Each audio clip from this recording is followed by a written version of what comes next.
Hello students, how are you all? I hope you all are good. So in our previous class we read this chapter and today we will continue this chapter again.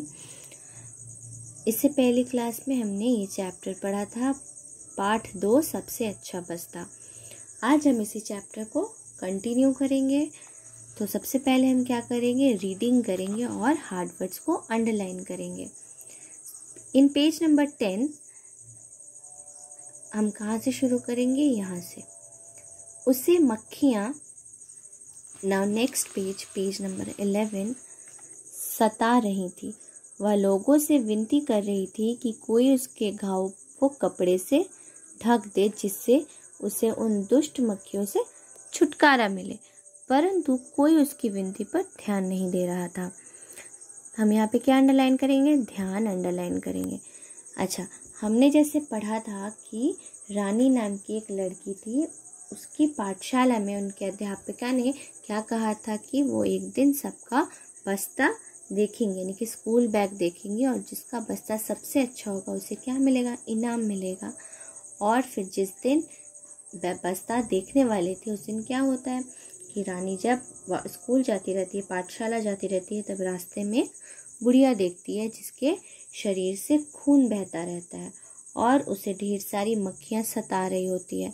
वह लोगों को विनती करती है, प्रार्थना करती है, request करती है कि कोई उसको उस कपड़े से ढक दे, उसके घावों को, जख्मों को कपड़े से ढक दे जिससे उसे वो दुष्ट मक्खियाँ परेशान न करे, लेकिन कोई भी उस पर ध्यान नहीं देता।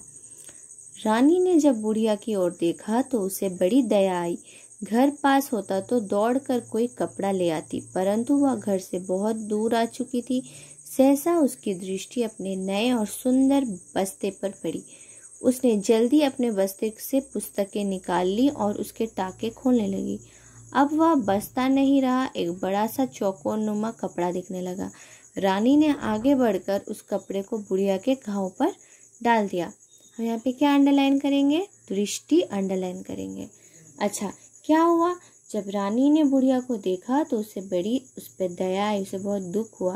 अगर रानी का घर पास होता तो वो क्या करती, वो दौड़कर कोई कपड़ा लाकर उसे दे देती, पर उसका घर क्या था, बहुत दूर था, वो बहुत दूर आ चुकी थी। तभी अचानक उसकी दृष्टि यानी कि उसकी नज़र अपनी बैग पर, अपने सुंदर नए बस्ते पर पड़ती है और वो जल्दी से अपनी सारी पुस्तकें निकालकर उस बैग के टाँके खोलने लगती है, मतलब उसकी सिलाई खोलने लगती है। अब फिर क्या होता है, वो जो बस्ता है वो खुल जाने के बाद एक बड़ा सा चौकोरनुमा कपड़ा दिखने लगता है और रानी आगे बढ़कर उस कपड़े को क्या करती है, बुढ़िया के उन घावों पर डाल देती है। रानी अपनी सहेलियों के साथ जब पाठशाला पहुंची तो अध्यापिका ने उससे पूछा, रानी तुम्हारा बस्ता कहाँ है। पाठशाला पहुंचने पर अध्यापिका पूछती है रानी से कि तुम्हारा बस्ता कहाँ है। रानी ने एक एक कर सारी घटना अध्यापिका को सुना डाली।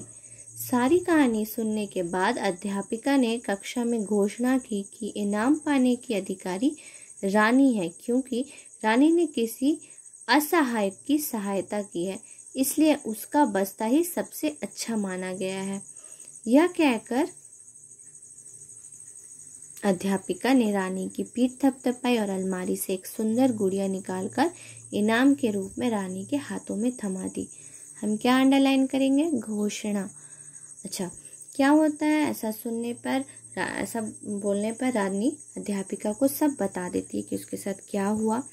और सारी कहानी सुनने के बाद अध्यापिका कहती हैं कि इनाम पाने की अधिकारी कौन है, रानी है, क्योंकि उसने एक असहाय यानी कि एक असहाय इंसान की मदद की है और इसीलिए उसी का बस्ता सबसे अच्छा माना जाएगा। और ऐसा कहकर उसकी पीठ थपथपाती है और उसे अलमारी से एक सुंदर सी गुड़िया निकालकर इनाम के रूप में उसे देती है।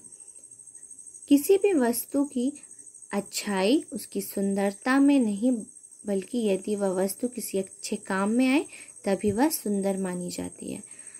और इस चैप्टर से हम क्या समझते हैं कि कोई भी चीज़, कोई भी वस्तु, उसकी अच्छाई हमें उसकी सुंदरता यानी कि उसकी ब्यूटी देखकर नहीं, बल्कि वो वस्तु हम किस तरह अच्छे काम के लिए इस्तेमाल कर सकते हैं या हम उसे किस तरह उससे अच्छा कोई काम कर सकते हैं, तभी उसे हम क्या करते हैं, उसे हमें असल में वो सुंदर माना जाता है।